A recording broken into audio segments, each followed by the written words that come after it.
Hello and welcome to AORC Pit Lane Live. We're lucky enough to be joined at the desk now by Daniel Milner from the KTM factory racing team and Mason Semmens from the GASGAS factory racing team. Welcome. Let's start with you, Daniel. Obviously another season, another championship last year, but talk to me about last year. Obviously the COVID impact, what did it do for you in terms of racing and your career outside of the sport? Yeah, well, that's a good question. Obviously, last year was something different. It's something that we've never had to deal with before in the whole time I've been racing professionally for 10 years. It is definitely scary, not knowing what we were in for and what was going to happen. For me, on the away from racing, I guess was good. I got to relax a little bit and hang out and kind of share it with my young daughter and wife. So that was cool, that side of things, getting to watch her grow and everything like that. But yeah, definitely the uncertainty of not racing and knowing what was going to happen was the scary part. And obviously, we were lucky enough to get 3 rounds in. So we got a bit of racing. So for me, that was a plus. All that hard work over the off season, we got to show it. And yeah, got another Australian title, so that's definitely something I can't complain about. I can't say 2020 was a complete write-off. So I was pretty excited to get that, and then look forward to the coming year. No, 100%. Yeah, you can't look back at the year and say it wasn't a good one when you walk away with another title. So that takes you to 6 class championships now, 4 with KTM, and you're going for number 7 this year. Talk about, obviously you mentioned there about having your daughter in your life, a little bit of a break in that. Do you find it hard to get the motivation to come back for number 7, or is it just something that's just, it's in you, it's what you want to do? Yeah, honestly, I think it's me. I've done this for so long now that it's definitely, one of them things that I want to keep winning until the day that I feel that I need to give up. That's probably the day that I retire. But especially, sitting out the year that we did and, having a lot of time to think about that. I thought to myself, am I ready to hang the boots up yet? Am I going to be happy with hanging the boots up or anything like that? Which, I want to keep going winning, and that's my main thing, and make as much history for myself and the sport as we can. So, I'm definitely going to keep pushing forward, and I think now I'm almost 30, so I'll hopefully get another 5 years out at the pointy end, and we'll see what happens after that. We'll move over to you, Mace. Obviously, last year was your first year making the full transition from doing your motocross into the off-road game.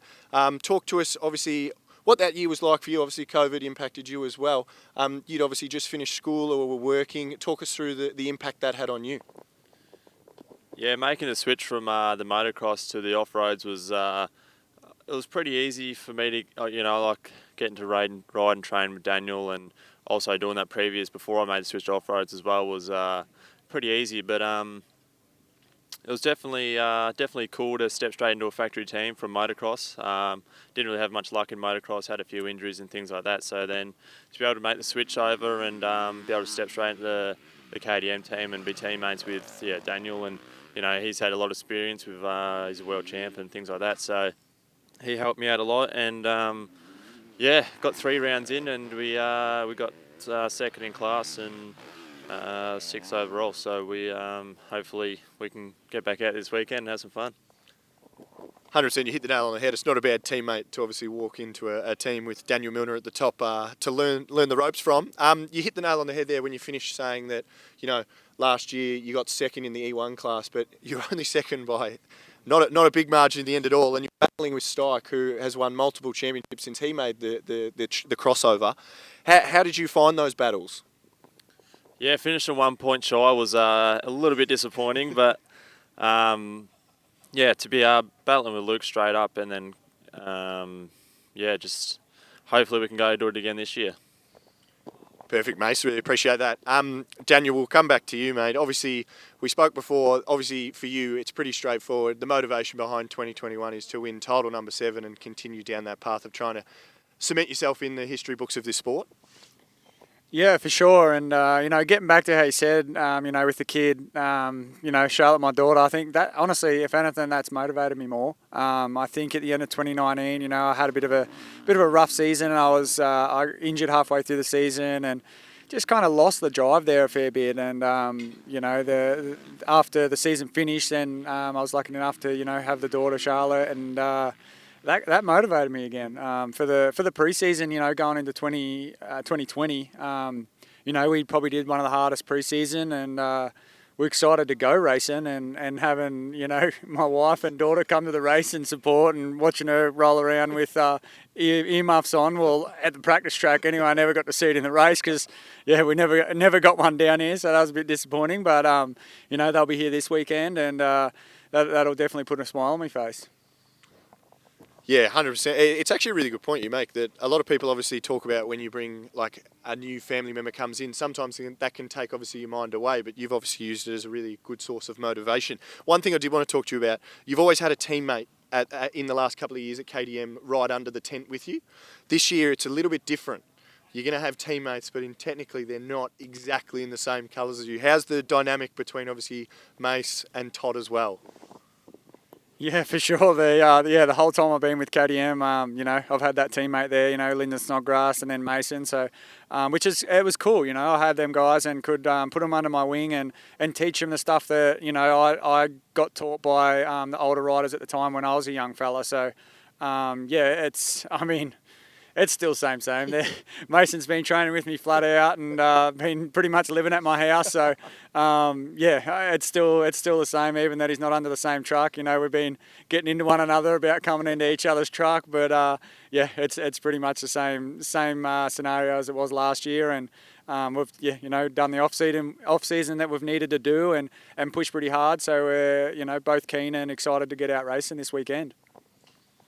Now, just before Daniel got on, he did say to me a bit of a jibe at Mason that he owes a bit of rent from living there this whole off season, and no rent has come through yet. So we'll keep waiting to see if that eventuates as the season goes on. Obviously, Mace, you probably don't like hearing this all the time when people always compare. Like, you obviously got your motocross background coming across to AORC, but the skills you learned from motocross that obviously help you come into the AORC game straight away and be competitive. What's probably the biggest thing you bring across from both? Yeah, coming from motocross to off-roads, it's obviously motocross, you've got a bit of a shorter format of racing compared to tomorrow. We're going to do a 3-hour cross-country, so it's more of a 20-minute race. So the sprint speed coming from motocross to Enduro was definitely pretty helpful. But just, adapting to like racing through tight trees and bush and, just learning the new formats and things like that was a little bit difficult. And I'm still learning it because, as we only know, we did only got 3 rounds in last year. So still learning, it's still all new, and but we've been working hard to try do the best we can to be prepared. So no, exactly, and I can imagine. I just want to talk about the guy next to me for a second. Obviously, you were under his tent last year, and now you've kind of gone out. But as he's already mentioned, you owe him rent, all these kind of things. What kind of lessons have you learned from Daniel? Like, we obviously always see the clean-cut, polished version, but you've seen him behind closed doors putting in the hard work. Just talk through just some lessons you've learned from obviously training with him over a pre-season. Yeah, well, I've been, as you said, I probably do owe him a fair bit of rent. He's helped me out a lot, just we train, with Ross, Beaton's Pro Formula during the week as well, and, I see all the hard work he puts in, and it only motivates me to, do it with him and match him, and it proves that the hard work he does pays off. So, but he has taught me a lot. He's he's been a good mentor, and hopefully we can keep this going, and I feel like we're building a good relationship. That sounds good, Mace. And we'll jump over to you, Daniel. I'll give you one more. It's going to be a tough question because I know you're really good at giving me a straight bat and you never get too deep into it. Coming into this season, who is your biggest rival in the AORC pits this year? Probably this little bugger sitting next to me, mate. So I don't know. I think I think everyone's that keen to get racing. I think everyone's going to be holding her on, and probably everyone's going to get pretty excited tomorrow in the first race. But Mason's he's been nipping at my heels the whole time I've been pre-season training and everything like that, and I'm excited to see how he'll go, and also myself. Hopefully we both don't get smoked. I think that'll definitely show how crap my program will be. But I guess tomorrow will tell. We'll wait and see. No, exactly. I can imagine your program probably speaks pretty well for itself with 6 class championships, so it's probably pretty good. Mace, we'll just finish with you. Obviously, last year, second, moving into this season. What are the goals? What do we want to achieve this year in 2021? Yeah, well, the goal always, when we go out on track is to win. So that's obviously the goal for this year. But once we get into the swing of things tomorrow, and we'll see how the season pans out. So yeah, that's the goal.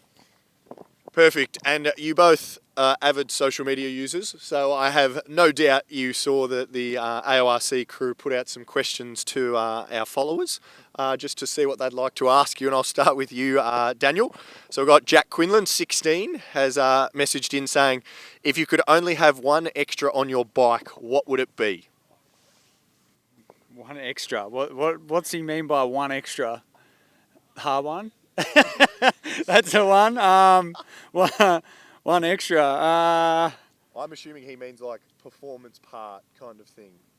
That's where my mind goes with that one. It's hard. My bike's built pretty much for me, I think. I mean, if anything needs extra is probably energy, me being younger and going a bit harder, so probably the rider. But bike, bike's definitely set up how we want it. We've done, a lot of work to get it to where it is, and that's the main thing is putting in the hard work, not just, training. It's into the bike and making sure it's developed to how we want to ride it and comfortable that we can ride it for, long events like the 3 hour and 4 days and stuff like that. So just, nothing. It's sick. I enjoy the one extra just being more energy for yourself. So that's good. Always looking after the sponsors. We'll move over to you, Mace. We've got one here from _MJ317. How's the GASGAS going since you've made the jump? Yeah, I've had that question a fair bit actually, but the GASGAS is going well. It's, as everyone does know, it's somewhat similar to the KTM, just different colour. So, it's been a good bike. The transition has been pretty easy, it's can't complain with the GASGAS. That's good to hear. It's just a change of plastics. I like it. We'll go back to you, Daniel. This one, I know we've spoke about this a few times in the past, but from, I believe it's W. Lettingham, 07. Correct me if I'm wrong when you watch this. How does your diabetes obviously affect your racing? That's something you've obviously had to contend with over the journey.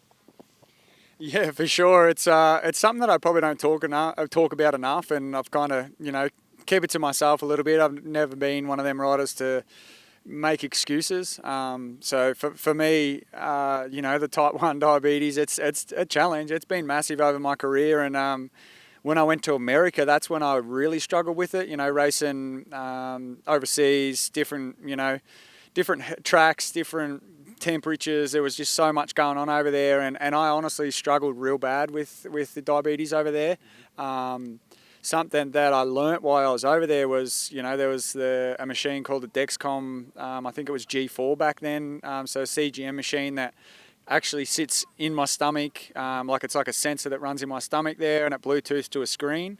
And once I got onto that, we came back from America halfway through the season and got onto all that new technology back here, because obviously the medical system in America is pretty dodgy. It's definitely, there's a reason that we have bugger all COVID cases here in Australia, and they've got heaps. Let's just put it that way. So, that was definitely a massive game changer for me once I could see what my sugar levels were doing while I was out in the 3 hour races and stuff like that. And obviously technology's getting better with that now, and this weekend they've gone to a G6 now, so obviously she's upgrading, she's getting better and better. So and now it actually runs off my Garmin watch. So I run my Garmin watch on my bar pad. It also Bluetooths to my mechanics phone, so they can throw it on my pit board and tell me what my sugar levels are doing when I come around. It's definitely getting better. And I guess the biggest thing with me with it is with my camel pack, I run 2 bladders. So I have one with water and then also one with juice for getting the sugar levels up if I start dropping. So it's just a juggling game, I guess. Yeah. But when I win stuff, it makes that bittersweet. Makes it a lot better. And knowing that I've won it with type 1 diabetes, when other people's pancreas is working just fine. Yeah, that's incredible insight into how much obviously technology has obviously evolved like over your career in terms of your diabetes and being able to track it and then being able to send it back to your crew as well. Yeah. Mace, Obviously, you're a junior rider yourself, only just come into obviously the senior ranks and things like that. But we've got a question here from Cooper Turian. He's asked what the best advice you would give to a junior rider. Best advice for a junior rider would just have to be, just keep working away, keep chipping away, and it's definitely the building format coming into seniors. If you can, show like the factory teams out here, they do watch the junior riders. You know what I mean? So if they can see that you're putting in the work and see that you're getting results, then they transition that into the seniors, and they'll definitely look at you. So best advice, just to keep chipping away and keep it fun.